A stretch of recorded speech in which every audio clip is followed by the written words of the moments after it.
So guys, good morning po. Ito po kami ngayon sa palasyo.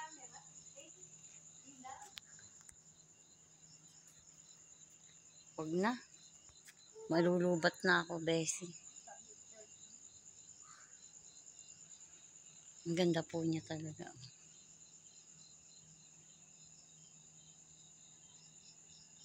Ganda naman ang bahay na ito.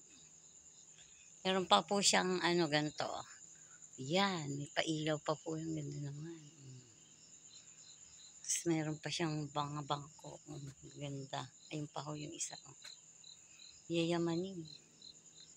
Yayaman. Ito po yung yan, ayan pa ho. Oh. Yayamanin po.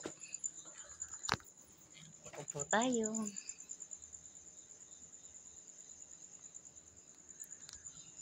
Ganda naman. Yung aking beshi nasa dilim. Diyan po ang daan namin. Po yung pinakang ng bahay. Ganda. Pag may visitor, visitor. Pag akyat.